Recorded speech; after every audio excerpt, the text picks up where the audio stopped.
Also, I have a fan blowing on me, not because I'm a diva, but because it's Florida and it's extremely hot. Hey guys, it's Michaela, back again with another video, and this one is kind of going to be read with me, but also kind of not. So I, like I bet a lot of you was a very avid reader as a child. I mean, I'm still an avid reader now, although 2020 is really fucking things up. But I loved to read as a kid. I read basically everything I could get my hands on. I was reading in school, at recess, on the bus, everywhere. I was reading all of the time. I particularly loved series, and I particularly loved sci-fi and fantasy series. So you might find it surprising that I have never read Percy Jackson. This is a gap in my children's literature knowledge base. I don't know how I missed it. I mean, I kind of do, because I found out that The Lightning Thief came out, when was this? 2005. And in 2005, I was hardcore into the Gregor the Overlander series by Suzanne Collins.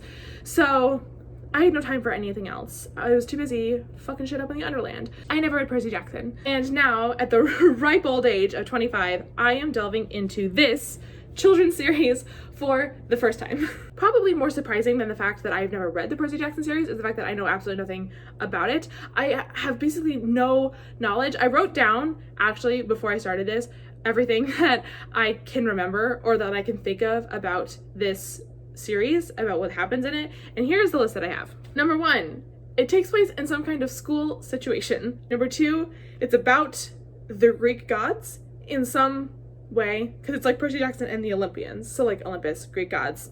I'm a genius.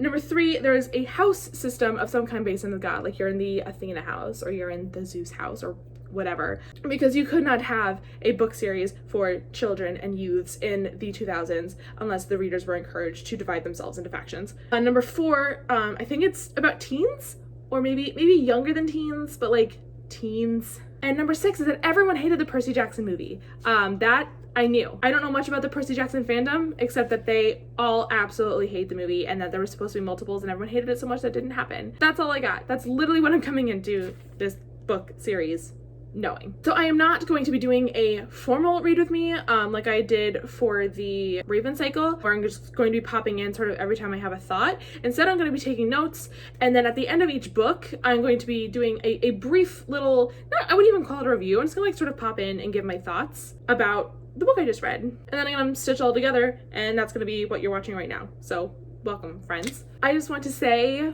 for the record, I am not here to shit on this book series that you loved from your childhood. Please remember that I am coming at this as a 25-year-old woman, not a child for whom this book is intended. So I'm going to be keeping that in mind, that it was not written for me. This book series was not written for me, but also keep in mind that because it was not written for me, I may not love it as much as you loved it when you were as a kid, or as much as you love it now, reading it as an adult with nostalgia for this time in your childhood. However, I would guess that this book very much was written for me when I was in 2005. I was in the 5th grade in 2005. Like, I kind of don't know how I really missed this, because like many gays, I had a very strong Greek mythology phase. So I don't know how I missed this, how this like didn't really enter my sphere. Like, I think I didn't even hear about Percy Jackson until I was in high school, but this was written for me, who I was then, just not me who I am now. So I promise I will not be mean to your book unless it's truly bad. Then I'm gonna be mean to it. But I don't think it's gonna be truly bad. Like, I know a lot of people who really love these books. So I don't think it's gonna be bad. I think it might be a little corny, and I think it might not be for me, but I don't think it's gonna be bad. So keep that in mind. All right, so that is all I'm gonna say on this for now. I am going to start reading The Lightning Thief, which is, it says book 1 on it. So I'm trusting that it is the first book, and I will hop in now with my thoughts on The Lightning Thief. Okay, it is the day after I recorded that little intro, and I have finished The Lightning Thief. It's kind of early-ish, and I had truly the shittiest night's sleep, so you're getting me at my absolute crustiest. You're welcome. I also forgot to mention this in my intro, but if these books look particularly beat up, that is because I have borrowed them from a friend, and I believe that she has had these like since they came out, like since she was in elementary school. So I think it's really neat that I'm kind of getting to read this book that my friend read before I even met her. I really like that, but I promise I haven't done this to this book. All the books kind of look like this because they are old. So my thoughts on The Lightning Thief, the first book in the Percy Jackson series. It was okay. It was like thoroughly okay. I had a fun time reading it. My biggest complaint was that it felt way too fast-paced for me. And I understand that the sort of the target audience for this book is 4th to 5th grade. I get that, but it was just too fast-paced. The entire like sort of concept behind this series, that the Greek gods have always existed, or at least have always existed since like Western civilization has existed, and they've just moved based on where the heart of the West is. Super cool and neat and innovative idea. In fact, this whole book is filled with super neat and innovative ideas. The problem is that none of them are given their due. It's so fast, and all of these sort of like events from Percy and Annabeth and Grover's journey happen so quickly that I feel like we don't really get to enjoy any of these creative ideas. You know, Medusa owning a gnome shop where she sells all of her petrified people, and you know, the idea of these fates being like old ladies knitting. All of these things are super wonderful, and any one of them could have been, all of them could have been expounded upon more. You know, how about the fact that this entire Odyssey, which it is an Odyssey, is supposed to be leading towards the underworld, and I think we spent 2 entire chapters in this whole book in the underworld, and like, what? You know, it was way too fast, and I wanted to see these ideas just really fleshed out and given their due, because I felt like they weren't. And Rick Riordan did a lot of thinking for these books, and it just like didn't come through, because everything was just, here's the concept, now let's move on. And I didn't like that. There was this weird mixing of Greek and Roman language and culture that was very jarring to me. I understand, like, it is definitely explained in the book that, you know, the Greek gods are the Roman gods, that they just moved when the power of the West moved from Greece to Rome, and like, that's fine. But I don't understand why the kids use Latin. I don't know, it was just weird. I didn't get it. I loved Grover. Grover was probably my favorite character in the entire book. Percy and Annabeth, essentially have no personalities. They are absolute self-inserts for either the boy or girls who's supposed to be reading this. And that was really unfortunate. I do know that like Perk-Beth is a thing. I think that's how it's called. I should have mentioned that in the things that I knew going in, because I feel like I've seen that before. I'm like, how can you ship together like young children, and B, how could you ship together children who like are utterly devoid of personality? There's nothing to them. Like I can't tell you anything about Percy, and we got to be in his point of view this entire book, and I can't tell you anything about him, and I certainly can't tell you anything about Annabeth. Like, there's just like, Grover at least like had quirks, and like he was a person, and I knew what like he wanted and like all this stuff, and I'm just like, who the fuck is Annabeth? I don't know. She could be anybody. She's like a Hermione knockoff. Basically, the entire time I was reading this, I just wanted to be reading Gregor the Overlander, because I feel like Gregor the Overlander had like very similar ideas. A, Gregor the Overlander also pulled from Greek mythology a lot, which I loved. And B, it was also, especially like this first book, was an Odyssey. A lot of the books had to deal with some kind of quest and prophecy, which we see in the Percy books, or at least this one that I read. But it was just done better.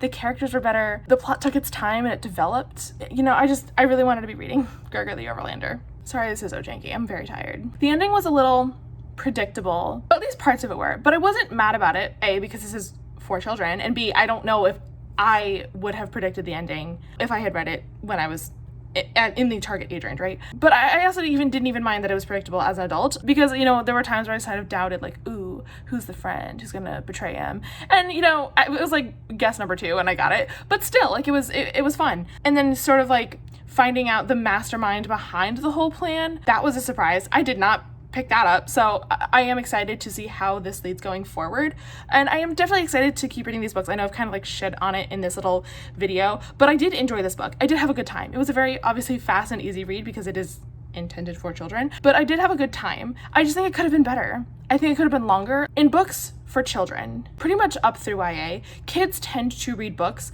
where the protagonist is a year or 2 older than them, and that's just like the way it is. They're sort of looking for that modeling behavior. So Percy Jackson is a 6th grader in this book, which means that the most likely audience for this book is going to be 4th or 5th grade. And that came through. It felt like it was written for an 8, 9, maybe 10-year-old, which is fine. The problem is, like, it would have been so much better if, like, the plot didn't have to change, but just that the detail and sort of the level of intricacy could have been so much better if it were actually written for that 6th or 7th grade audience. So I think everyone should have just been aged up a little bit and sort of like shoved everyone forward a little bit so that the story could remain the same, but the world building and, like I said, that detail and the time and sort of the emotion could have had more time to build if it weren't being targeted for such a young audience. But yeah, like I said, 3 stars. I had a fun time, and I am actually really excited to start reading the second one whenever I get around to doing that.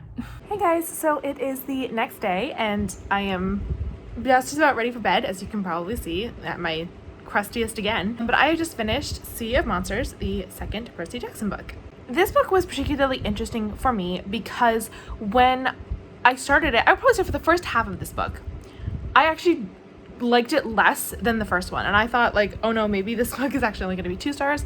I just really wasn't into the first half. I just found myself not caring.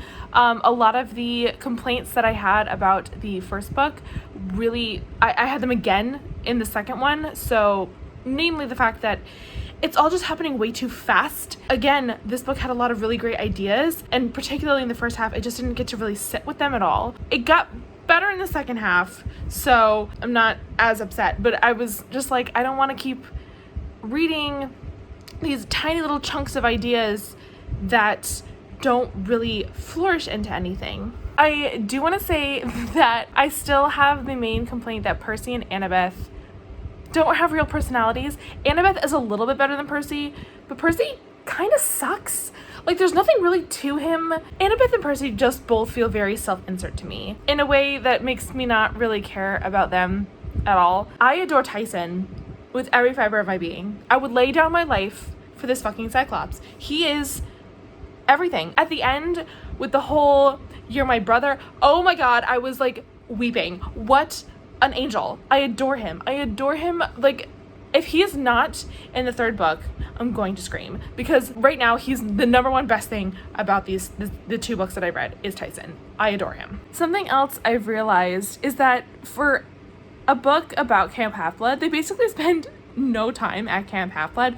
Oh, also, in my intro, I said that I thought that these books took place at some kind of school. Obviously, I was wrong. It was a camp. I've definitely heard the phrase Camp Half-Blood before, but I didn't really click with me when I was trying to come up with the things that I remembered. But I guess based on just everything I'd heard about this series, which again was not a lot, I assumed that Camp Half-Blood would be the focal point of this book. But in both now the first and the second books, they spent extremely little time there. In both books, the bulk of the story has been on this quest, and which is fine, but it's just not what I expected. Sorry if this camera is so shaky. I'm literally about to go to bed, so I'm very tired. Something I forgot to mention in my sort of conversation about book number 1 is that I really love how being dyslexic and ADHD is a part of who Percy is and a part of who these Half-Bloods are. It sort of gives this power to these 2 learning disabilities or conditions that might otherwise make a young reader feel inferior or inadequate in some way, and it basically tells them hey, no, these are superpowers that you have. And I think that's really lovely. I like that it's not something that was just mentioned once, but it's something that keeps coming up. There's yeah, this is what life is for them, and yeah, it's kind of a hindrance sometimes, but also it means that all of these other great things about them, and I just thought that was really cool. So listen, Luke made some points, okay? I get that he's the bad guy, but also he's trying to destroy Western civilization, and is he wrong? Reading these books now in 2020, I'm let the man go. Let's see what happens. If truly the Greek gods are to blame or at least responsible for what the state of the world is, then maybe we try something new, is all I'm saying. What is the next era? Because I think we're in this is supposed to be age 5. The Titans were age 4. We don't really know what came before the Titans, but the Titans were age 4 and the gods were age 5. And I'm maybe it's time we give age 6 a try. I'm just saying, let's just see what that's like. Like I said, this book really did pick up for me in the second half. I enjoyed the second half a lot more. I was definitely more engaged, but my main critique of this series still stands. I hate to keep comparing it to Gregor the Overlander because it feels unfair. And also, not everybody's read Gregor, so you might not know what I'm talking about. But there are a lot of similarities. And one of the big similarities is that, so far, obviously so far I've only read 2 Percy books, but both of these books, the central plot thing has been a quest. And the same is true in the Gregor series. In the Gregor series, all 5 books have some kind of quest element where there's a prophecy and they have to go fulfill that prophecy. Oftentimes it's finding something, but not always. I don't remember a ton of the details. I haven't read these books since middle school. What makes the quests in the Gregor series work so well, and what I think makes the quests in these books not work quite as well, is that the Underland, where like the stuff of the Gregor series happens, isn't that big. I mean, it's still like this entire like underground world, but it's like all contained mostly under New York City, so it's, you know, contained, you know, it's not that large. The quests themselves aren't terribly long, but the thing that they are questing for has like this really big weight to it, and sometimes they don't even know what it is. I remember in, I think it's the third book, Curse of the Warmbloods, they're like looking for a cure to a disease, but they don't know what this cure looks like. They don't even know if it really exists. You know, they just have to like go out and hope that it's there, right? A lot of these quests, there's not a specific object that they're looking for, or if there is, it turns out to be actually that's not what they're looking for. So because of that, because the physical quest isn't that long, and because the thing they're questing for is a little bit more esoteric, there's more opportunity for intellectual work on the part of the reader. You know, more opportunity for them to try to work out the riddle that is the prophecy, more opportunity for them to like be introduced to these characters' thought processes and how each individual character is approaching whatever the big question is. You know, opportunity for the characters themselves to like fight and work amongst themselves and try and figure things out and doubt. There's just a lot more room for like that type of emotional and intellectual work. With these Percy books, the quests are way too fucking long. The first one they're going from New York to LA, and the second one they're going from LA to essentially the Miami, or sorry, from New York to essentially the Miami area, the Bermuda Triangle area. So like physically, it's a lot of distance, so there's a lot of shit to cover. And in both cases, the thing that they're questing for is extremely specific, right? In the first book, it's this bolt, and in the second book, it's the Golden Fleece.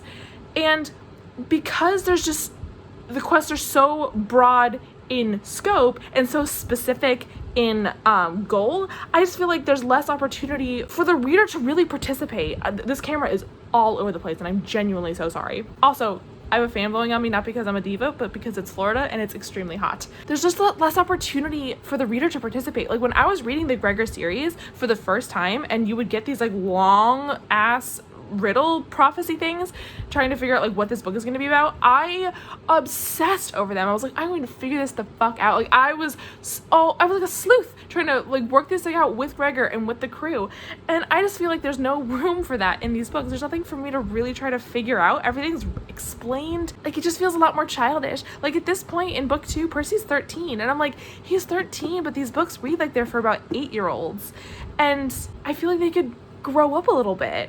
I kind of sort of made this analogy for myself where like Gregor the Overlander is to Breath of the Wild as Percy Jackson is to The Sims 4 Strangerville, and if that makes no sense to you, don't worry, it's not, you are not the problem, I am the problem. But basically in Zelda Breath of the Wild, the video game, yes, you do have this final goal that you have to accomplish. You have to defeat Ganon, but how you get there and what you do along the way and the choices you make to get yourself to that point are entirely up to you. There's like nothing that you have to do in the Breath of the Wild game besides beat Ganon. Everything else is optional, and everything else is about the exploration and about the trying things and gaining skills and learning and becoming better. Like that's what the game is about, and that is what I felt Gregor the Overlander was about. Like yes, there is ultimately this like end goal, but it's really about the journey along the way. It's not about the end goal. And in Percy Jackson, it felt more like The Sims 4 Strangerville, which Strangerville is a game pack for The Sims 4, where instead of it just being like sandbox, like basically the rest of The Sims 4 is, there's like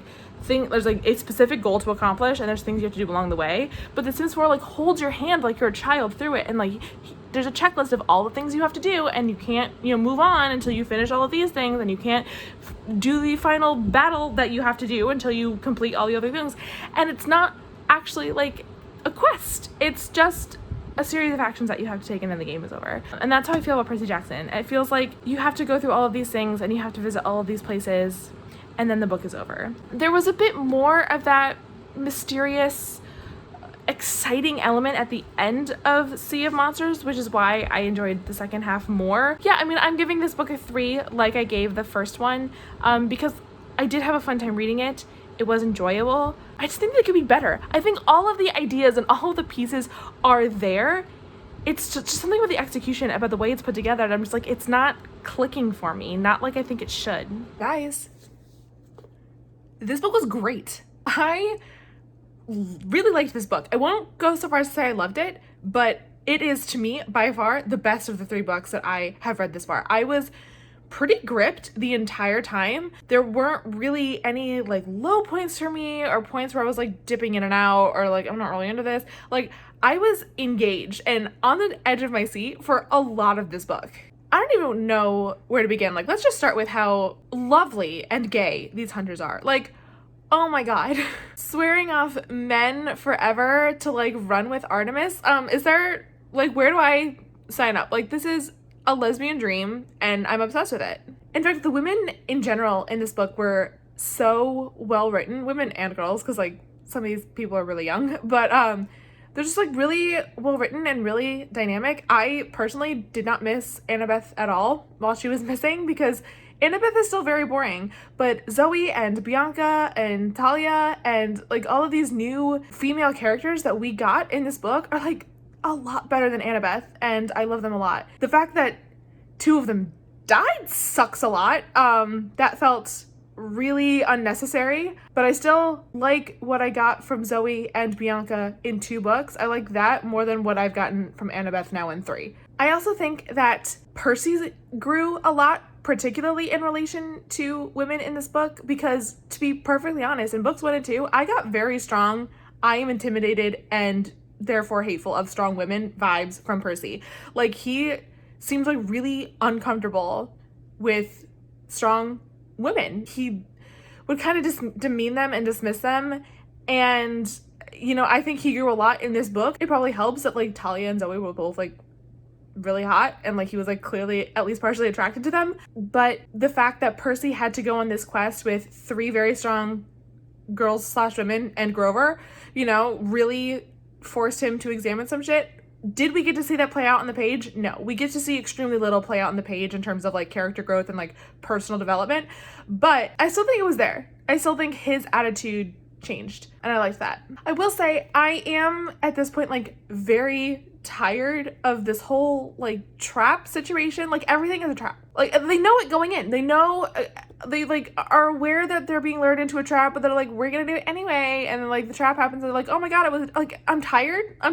Just stop with the traps. Just stop it. This quest overall was definitely the best one, I think, because Talia and Zoe and Bianca are just like better than Annabeth. So like there were more voices and more character work and more time in between sort of like the big moments for these characters to breathe, to talk to each other, to get to know each other, to sort of test out the waters and learn stuff about each other in a way that we didn't get in the first 2 books. It was just the first 2 books, it was just bang, bang, bang, like a series of events moving from one big thing to the next. And there was a lot more downtime in this book, and that was needed.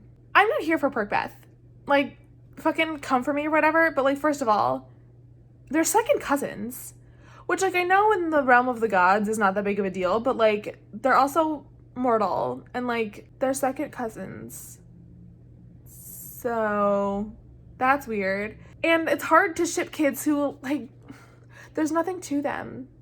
They're 13 years old and there's nothing to them. Like, I realized in this book, actually I started to realize it in the last book, but it really sort of got hammered home for me in this one, that sort of Annabeth's sort of defining trait or whatever is that she's clever because she's Athena's daughter. Like, because like I said before, she's a Hermione knockoff. But the problem is that we have no evidence whatsoever that she's all that smart or clever. You know, we see Percy thinking of things in battle that are like legitimately very clever.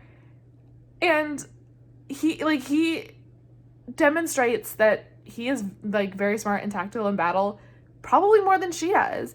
Like, we know that she likes architecture, which doesn't make you like smart or clever. I don't know, we're told that that's the kind of person she is, but like I just don't see evidence for it. And considering that's her defining trait, that's a problem. I miss Tyson a lot. This book was poorer because he was barely in it. I'm hoping that he's in the next one. The ending sort of like suggested that he would be, but if he's not, I'm gonna be salty because he's everything to me. I also want to see, and I'm hoping we're maybe going to get this from Nico, but I want to see more of these kids like really reveling in their god powers. Like, these kids are way too fucking responsible. Like, I'm 25 years old, but if I like found out tomorrow that like I'm the child of a Greek god and it turns out I can do all this crazy shit, I'm not gonna be like 100% responsible with it. I'm gonna do like dumb shit. Does Percy ever just like go out in like the Long Island Sound and like fuck around because he can? Like, are they not just like fucking around with their powers because they can? And if they're not, why not? Like, I get that they're heroes or whatever, but like they're also children and they should sometimes act like children. Like, there were a ton of times reading this book, and this is something I kind of had a problem with, but like I like actively was forgetting that Percy is 13 years old. And I think that's a problem. I think it's okay to write young characters who are a bit more mature or a bit more like level-headed than perhaps their peers would be. I think that's fine. I think that's very common in young adult middle grade literature, is to have characters be slightly more mature. I think that's fine. But like, I like sometimes would fully forget that Percy wasn't like 16, 17, 18 years old. And that's a problem when you have a 13-year-old protagonist. He's a baby. He's a child. He's like barely a teen. And so the fact that I thought, oh yeah, like he's probably like 18 years old, I'm like, no, he's a kid. I want to see these kids be kids. And I think it's a problem that we're not seeing kids be kids. Like, these are books written for, you know, that younger audience.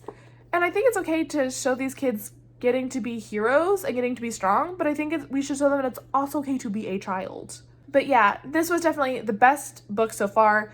The best character work, the best quest, the best plot. I thought the twists were the best. I really enjoyed it. I'm going to give this one 4 stars. Not quite a 5. I won't say I love it. I'm not like particularly interested in necessarily reading it again, but it was still really good and I did enjoy myself. Okay, so it is a couple days later. I didn't really read much over the weekend because I just didn't. So I'm just now finishing the Battle of the Labyrinth, which is the 4th book. Overall, I did like it. All of the things I liked about it are the things that I liked about the 3rd one. There was, again, definitely more time to breathe in this one as they were going on their quest through this labyrinth. So more time for them to talk to each other and sort of like have moments of like human connection. And that really worked for me. I was so happy to have Grover and Tyson on a quest together. I kind of hate the fact that pretty early on, the two of them had to sort of like split up and go their separate ways. And it sucks because like they're my favorite characters and I would have much rather followed the two of them than Percy and Annabeth, but like it is what it is. Speaking of Percy and Annabeth, so they have now kissed. No thank you. I don't want it. I would like to return that to the store. I just don't get it. I'm not a huge fan of Percy as a character. He's fine. He's like totally forgettable. But he and Rachel Elizabeth Dare have such fucking chemistry, which I don't like talking about because he's 15. I can't remember how old she is, but he's at the end of this book, he turns 15. So he's 14 throughout the entire plot of this novel. And I don't like talking about 14-year-olds having chemistry, but it's true. Like, he has chemistry with Rachel, and like Annabeth is boring, guys. I don't know how to break this to you, but she's boring. She doesn't have personality. Her personality is, I'm an architect. I want to go on a quest. I want to lead a quest, which now she has done. So that aspect of her personality is gone. I'm a daughter of Athena. Like, who is she? Other than someone with like possibly made up family issues. I'm still confused about her whole family thing. Like, she basically like implied that like her home life like wasn't that great, but like the only thing we have seen is that her dad is fantastic and that things might be weird between her and her stepmother, but like her stepmother, like, it's weird. Like, was she lying? I'm genuinely confused about what the whole thing was about. But I don't get it. Sorry. Also, like, again, Percy and Annabeth are related. And yes, again, I do know that it's Greek mythology, so being related is not as big of a deal, but it's a big deal to me, personally. So, also, I don't understand how these books keep sort of like dancing around like the incredibly sexual nature of Greek mythology. It's clearly implied that like Ares and Aphrodite are fucking because, spoiler alert, Ares and Aphrodite were like long time carrying on an affair, but like they can't say that, right? And like at least in this book, we finally get an answer to how Athena has kids, because like a meal was made out of the fact that Artemis, they won't even use the word virgin, but that Artemis is a virgin god. But I'm almost positive Athena said the same thing. but like also she has kids. I was like, at least I explained that. But still, like, in Greek mythology, everyone was fucking, and like, how are you getting around this? The Labyrinth itself was like kind of boring. I don't know. I just remembered how much I loved there was like a Labyrinth book in the Gregor series, which we all know is all I care about apparently. And I feel like that one did it better, but I also can't remember it, so I don't want to say that for certain. But like, I don't know. I guess the Labyrinth was fine. What wasn't fine was the titular Battle of the Labyrinth. Okay, so I said earlier, and I stand by it, that the pacing was better. Like, there was more room for like character development and that kind of stuff in this book and the last book, and I stand by that. That is true. However, the Battle of the Labyrinth wasn't even a full chapter. It's the title of the book, and it wasn't even the full chapter. What? Like, I get that this isn't the last book, so this probably isn't like the last battle, the last stand, and that's fine. But like, imagine if in Harry Potter, in the 5th book, if the battle at the Ministry of Magic was one chapter. This was a huge, like, semi-apocalyptic thing that happened, and it was, I think, like 15 pages. Like, again, it's about pacing. Like, we had more conversations about Pan than we did in the actual title of the book. Guys, come on. And actually, now that we're talking about it, the Pan thing was weird. Like, this is Grover's life quest, like the big like thing, something he's been searching for, like just like searching for the quest itself, and then like actually the quest is the search for Pan. Like, this is his identity, this is his people's identity. And again, it finishes in a chapter. Nothing has weight in these books, nothing has real substance, everything just kind of flits in and out. It was better in this one, it was better in the Titan's Curse, but that is my number one complaint of this series, is that everything that we are told is important is not treated as important by the book itself. Weird question I actually did ask myself. I think I actually asked this during the last book, because the last book had Christmas, but what's the 411 on Jesus? What's the state of Christianity? Like, is the Judeo-Christian God like worked into this? Just like, I have questions about that I don't think will ever be answered, but like, I do want to know, is Jesus a god? Maybe Jesus is Dionysus. I've solved it. So one of my sort of like wishes for this series is more tiny world building. I'm a huge fan of tiny world building. In my opinion, little details are always the thing that's going to make your world feel more alive than any of the big set pieces. And so, for example, at the start of the last chapter, it's the end of summer, so they're getting ready to pack up and go. And Percy, like in narration, is like, the standard form letter appeared on my bed after breakfast, warning me that the cleaning harpies would devour me if I stayed past noon. And like, it's one throwaway sentence, but that to me tells me so much more about like life at Camp Half-Blood than like anything that has been said in dialogue, than anything that has been said in sort of like formal, here's what's going on. Like, it's just this small detail. And like, that is what these books are missing. These books need to just take their time. So much happens in here, and yet none of it feels real. Like, I am extraordinarily aware that I am being told a story while I'm reading these, and I'm like, yes, this is a cute kid's book. It doesn't feel real in the way that like Harry Potter felt real to me, or the way that Gregor felt real to me. Is it the fact that I'm 25? Fucking maybe. I don't know. I'm not going to say that it's not, but I have to put some of it on the book at least, that the world building is a collection of ideas and not an actual thing.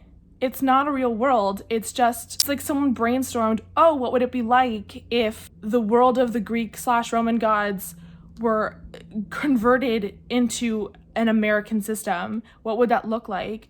And like, fantastic ideas, but I still feel like they're all still on the whiteboard and they're not actually woven into a story for the most part. And then just like one more example of like not being super happy with the pacing or like the development, like just out of nowhere, this Paul Blofeld guy asks Percy like, hey, would you be cool if I married your mom? And it's like, we as the audience don't fucking know you, and we have no evidence that like Percy fucking knows you.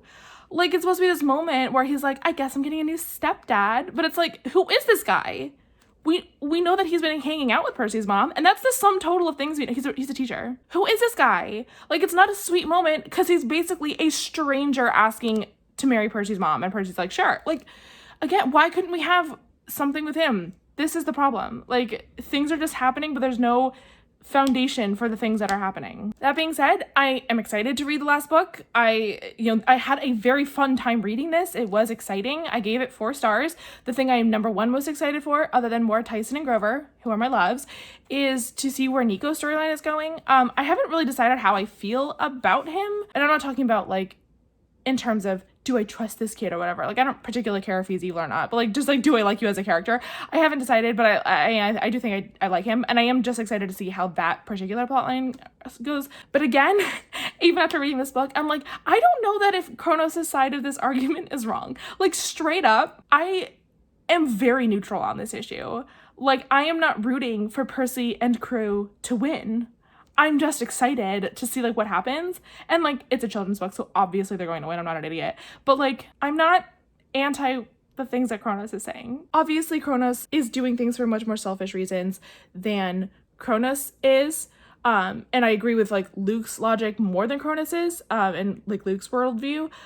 But like, what the fuck are the gods even doing? Like, they can't even interfere in shit. So I'm like, what's the point of them? What is the point of them? That's like hasn't been established. Why do I care about them? Like, truly, other than the fact that the characters in the book, like these gods are their parents, why do I care about the Greek gods? Almost all of them have been complete and utter assholes to these characters we're supposed to like.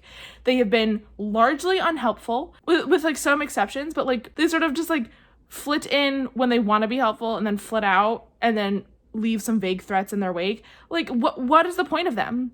And I'm not talking what is the point of them in the storytelling. I'm telling what is the point of them in the world. Like, what are they doing? And because it's not established, how am I supposed to disagree with Kronos? How am I supposed to disagree with Luke? These books don't make me care about the Greek gods, so I don't care what happens to them. And I don't really care what happens to their half-blood children either. Wow, this makes it really sound like I hate these books. And I don't hate them. I don't love them, but I don't hate them. Anyway, let's just fucking last book. Here we go. Well, hello. You have once again caught me before bed and caught me right as I finished another book. The last book.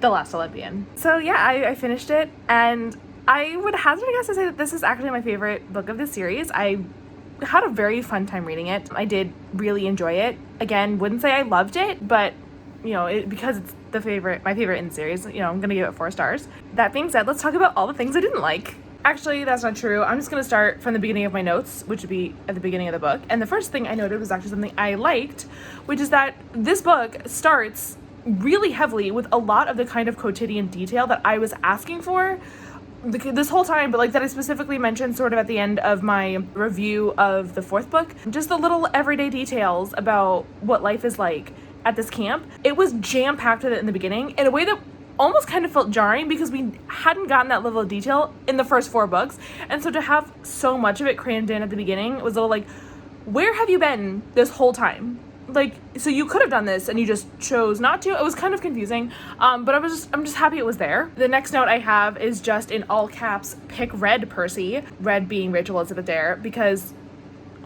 she's still so much better than Annabeth. So this is annoying. I mean, it wasn't annoying, but it was, again, why are we just getting this now? But it's finally established that demigods can date because they're not biologically related through their god side, which, like, whatever. Like, we all know that Rick Riordan just got the question too many times and needed a solution, and so he wrote one, right? It was just, like, so ham-fisted in there. It's like, whatever, Percy and Annabeth are related, and you just needed a way to get around it. Fine. That's your solution. So Clarice is a full-on sociopath. She, like, fully understands that, like, an apocalypse is coming and is willing to let that apocalypse happen for a prize, for a trophy. Yeah, like, she's a full-on villain. Like, I don't understand why she gets this, like, hero's whatever. Like, the fact that she joins so late in the game, and she gets this, like, triumphant moment about it. It's like, no, you're fucking crazy and a terrible person, and I can't believe you get to be lauded for being the worst. So, fuck Clarice. Oh, this book totally retconned the origin of the whole blue food thing. I'm almost positive. Did I go back and look it up? No. But I am almost positive that in the first book, it's established that the reason that Percy and his mom, like, have this blue food tradition is that, you know, Gabe was all, oh, there's no such thing as blue foods. And so to, like, be, like, a petty queen, Percy's mom started putting blue food coloring everything. And, like, that's where the whole blue food thing came from. And in this one, Percy says that it's because it's his favorite color. And I'm like, what? That's like not even close. What?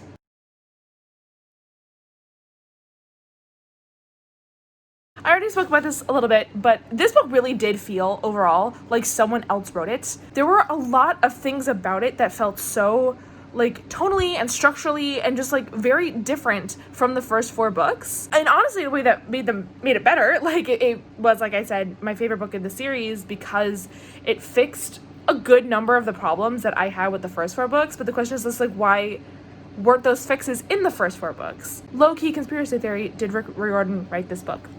Okay, so this little thing that I'm doing here is I'm just going to be talking about the 5th book, the last book. This is just a recap for this. And then tomorrow, I'm going to be, when I'm not ready for bed, I'm going to sit down and sort of give my thoughts on the series as a whole. So I'll probably go into this next point more tomorrow. But I have to reiterate, what are the gods for? They're being outthought and outmaneuvered and out-strategized by fucking teenagers. I'm so confused. I'm so confused why these gods are necessary, why we should be supporting them. The gods are so fucking terrible.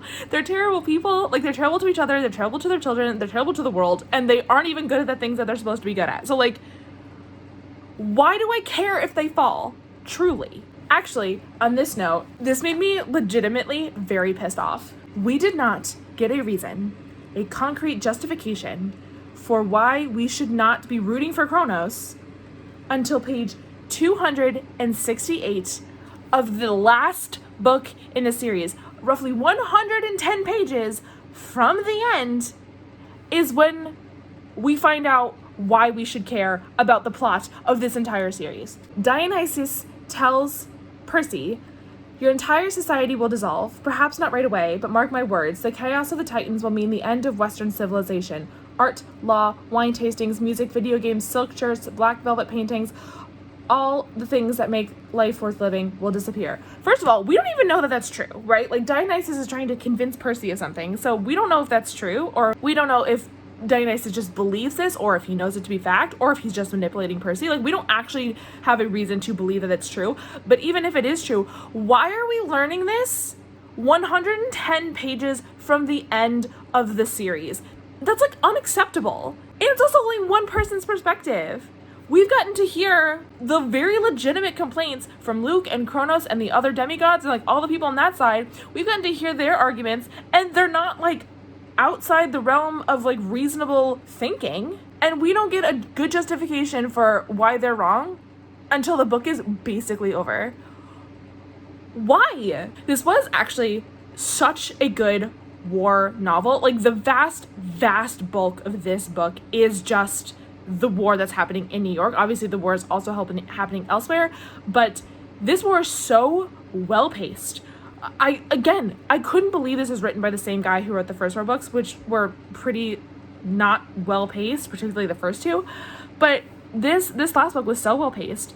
You know, the balance between, like, downtime and battle time, and then, you know, when the good guys, because again, who truly knows what that means, but when the good guys got the advantage, then when the bad guys got the advantage, like, sort of this back and forth, and whenever either side got, like, new reinforcements, it was so well done. I really loved it. And what I really liked is I find that a lot of times in, like, YA, when there's some kind of, like, big war battle thing happening, that sort of action tends to end too close to the end of the novel, and there is usually, like, insufficient time for, like, wrap up. And I did not find this in this book. I thought it ended, like, kind of at the appropriate time, where there was, like, not, like, kind of filler pages at the end, but there was still, like, an appropriate denouement. Like, I really enjoyed what we got at the end. I think it was an appropriate amount of stuff, and, you know, we got to say our goodbyes and, you know, have this hope for the future while not ending things too quickly or dragging them out too much. So I thought the ending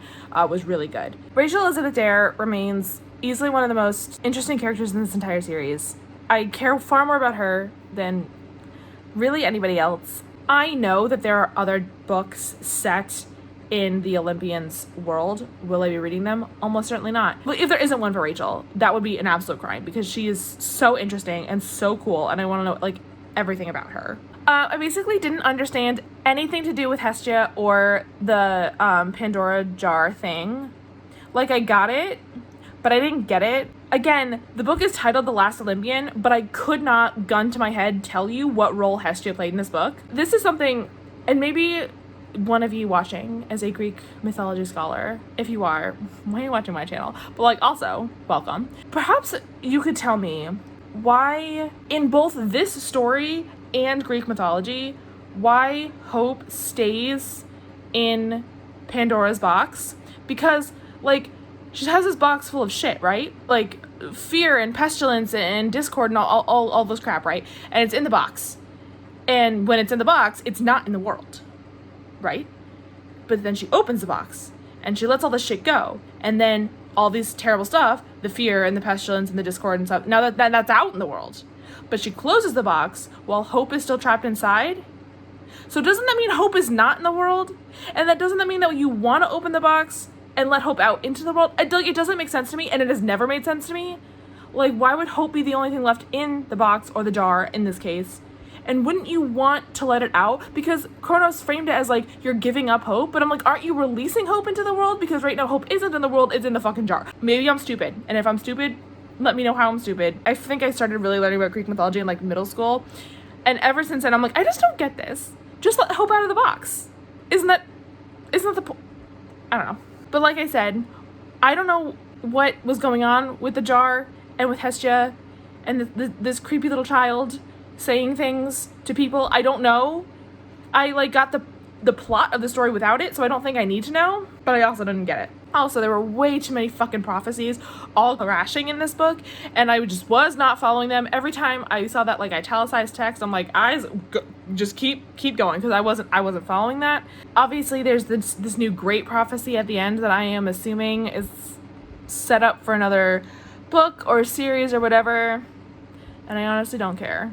Those are basically all of the notes I had.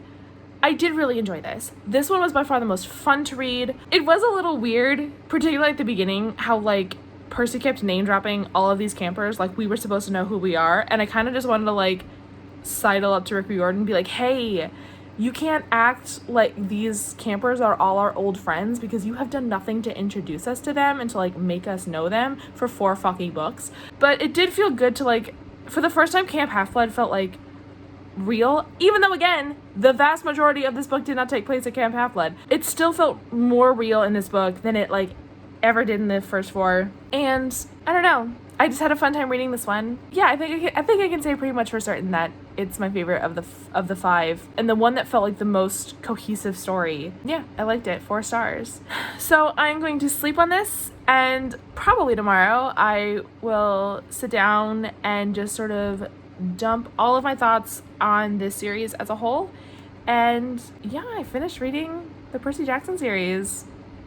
25 years old, about fucking time. Okay, so here they are, the 5 books of the Percy Jackson series, which I have now finally read. So as I have discussed in all of the clips that you have just watched, I did like this series. I gave the first 2 books 3 stars and the final 3 books 4 stars. But that being said, I am going to have to say that this series as a whole is only a 3-star series. And here is why. Even though I had a good time, even though these books are super fun and like easy to read and like really engaging, there are a lot of fundamental problems, particularly in the storytelling, that I can't just ignore because I had a good time. If I could say what this book's fatal flaw was, to stay on brand, it's that, and I know I have discussed this before, I have said my thoughts on this at length, but I really have to harp on it. Until this book is essentially over, we have no reason to be emotionally on the side of our heroes. We are given no reason to like or root for these Greek gods whose like entire existence is what is at stake. The civilization or the way of life that they have established as like being these Greek gods is what's at stake. But we have no reason to actually support them beyond the fact that they are the parents of our heroes, of our main characters, of the people that we get to follow. And that's just not enough, particularly when a big theme in these books, a big plot point, is what terrible parents they are. Like, think about the fact that basically everyone who joined Kronos' side of this war, one of their driving factors is the gods fucking suck. And like, are they wrong? No. Just look at Percy. At the end of the book, at the end of the series, Percy gives up immortality in order to sort of fix some of the problems that Kronos' side laid out, you know, to force the gods to stop being shitty parents, to like give the demigods like an actual sense of community and to give them resources to help take care of themselves, something that they had been denied apparently for 3,000 years. Why did it take a 16-year-old boy to fix the problems of the Greek gods? Honestly, Kronos reminded me a lot of Killmonger from Black Panther, not in terms of like level of interest or anything. Kronos is very boring and Killmonger is excellent, but what made Killmonger such a fantastic villain, and in my opinion the best villain in the MCU, is that like he wasn't wrong. His methods were wrong, you know, just like randomly start killing people in museums and shit, but the points he was making about Wakanda, about colonialism, about the way white people treat non-white people in the world, none of that was wrong. And so it was very hard to just hate him like you might just hate or root against some other villain in the MCU, because like you kind of want to see him win. And that's why it was with Kronos. Like, I didn't hate him. He was boring, but I didn't hate him and I didn't disagree with him. So that is fundamentally unsustainable for like a middle grade novel, because the tone of the book and, you know, what we see from Percy is that like very clearly we are supposed to be anti-Kronos and pro-gods, right? Like the book doesn't waver on what it wants us to feel, but it doesn't give us reasons to feel it. These books would have been a lot more interesting if we actually got to see stuff from Luke's point of view. And yeah, we get little bits of it in Percy's dreams or whatever, which are like kind of annoying and I didn't care about. But like if we got, particularly, and I would say like in books 3 and 4, if we got chunks of those books from Luke's perspective, then you could have kept this duality or this sort of like Sophie's choice of like, who am I supposed to be supporting? Because we would have had that emotional connection to Kronos' side, because I, as a reader, did not have an emotional connection to either side. I didn't care about Kronos and his people, and to be perfectly honest, I didn't care about Percy or the gods or any of them either. I didn't really care who won. I mean, there were people I didn't want to die, but like, I didn't really care who won or who lost emotionally, but like, logically, only one side ever presented their argument. So what was I supposed to do? Not agree with them? But I understand that emotionally we're supposed to be on Percy's side, so fine. But this would have been a lot more interesting if Rick Riordan had upped the logical argument on Percy's side and then upped the emotional argument on Kronos' side. You wouldn't have had to change much, but it would have been so much more interesting. But I have talked about this enough. Let's move on to characters. The character of Percy did grow on me. I went from like vaguely disliking him to like vaguely liking him. So there's that. Annabeth never grew on me. I'm like thoroughly neutral on her. I don't care. I don't find her interesting. I don't think she has much of a personality. I have said it before and I will say it again. She's a Hermione knockoff and not a particularly good one. My favorite characters are Grover, Tyson, and Rachel Elizabeth Dare. Grover's just so sweet and he's so hardworking, and like Tyson is my little son. I love him so much. And yeah, Rachel Elizabeth Dare is by far the most interesting character. I would much rather have this entire series have followed her instead of Percy. These books, as I again have talked about at length, have had major pacing issues. The first 2 books in particular were way too fast-paced and there was no room to breathe. There was no room for character development or even just basic getting to know these characters. I feel like I didn't even start to get a handle on Percy until the 3rd book,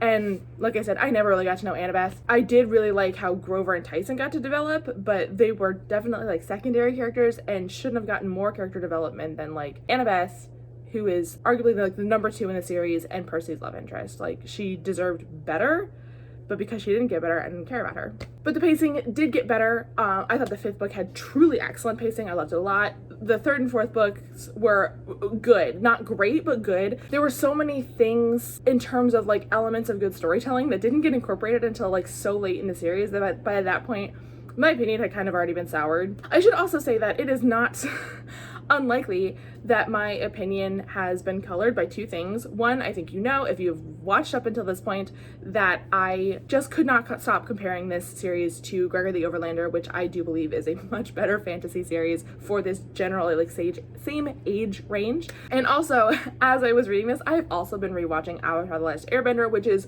arguably the best television series of all time and the best example of like human storytelling of all time, and again, same age range. So it's very hard not to compare this series to those things that are at top of my mind. And in my opinion, like, it's gonna be hard to beat Gregor as a book series and Avatar as a TV series. So I'm not gonna say that that didn't color my opinion. Although, speaking of Avatar, this book series, these Percy books, would make an excellent animated series.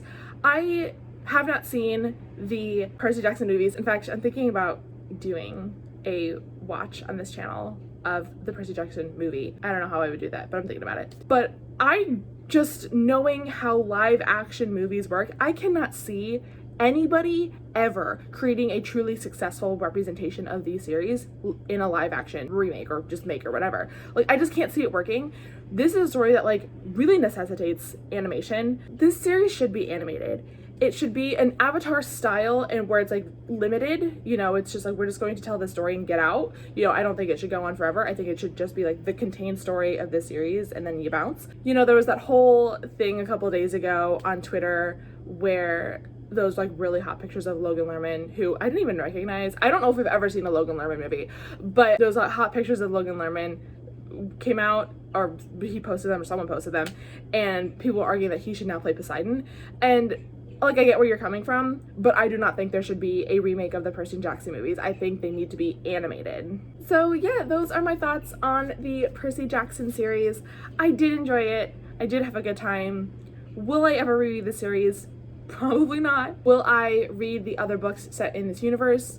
Probably not. I am very glad I read it. It was a fun quarantine read because it was very fast and very easy, and I didn't have to like, actually, I wouldn't even say that I didn't have to think a lot, because like, these books did make me think a lot, mostly about how they could be better, because they could be better. And I guess maybe that's my takeaway, is that there's a lot to love about these series, and I do understand why they are so beloved, and I do understand if you love these books and you hate me now, I get why you love them. But they could have been so much better. And I think the ultimate problem, other than the fatal flaw that I've already talked about at length and I will not be touching again, the fundamental problem is that the foundations for the series wasn't established well. This first book was not good enough to set up what needed to be set up for the rest of the series. I cannot say with certainty that if I had read this book in 2005 when it came out, if I would have still read The Last Olympian when it came out in 2009, if I still would have been on board, because the foundations were not there. Particularly after like this book was kind of disappointing, and then to read The Sea of Monsters, which was also kind of disappointing. I don't know if I could have stayed on board that long. Maybe I would have, I don't know, I was younger. I don't know what I was thinking when I was that young. Maybe I would have. But these could have just been so much better, and I am disappointed by it. But I totally respect you if you still really love these books. I get it. I get why you love them. They are lovable. They're just not as good as they could have been, and that sucks. So thank you so much for watching. If you're still watching, holy crap, thanks for like sticking around. If there is another kid, middle grade, young adult series that you want me to read, please let me know. There are a lot of things that I think I missed, particularly books and series that came out in the mid-2000s, because I basically went right from reading Gregor the Overlander to reading Twilight, and there was like nothing in between. So like, if there's that sort of like that age range and that time frame, a series that you love and you want me to like get into, the chances are really good that I haven't read it, and I would love to. So that is all I have for you guys today. Thanks for coming on this little journey with me. Not little journey, it was a very long journey. I've been doing this for several days. I really liked this style of video, by the way. So if you like this style of video where like I read a series and then do little updates for each, instead of the read with me style I did for the Raven cycle, I liked this better. So if you agree or disagree, please let me know. Or if you don't care, feel free to ignore me. But I had fun. I hope you had fun too. Thank you so much for watching, and I will see you guys in the next one. Okay, bye.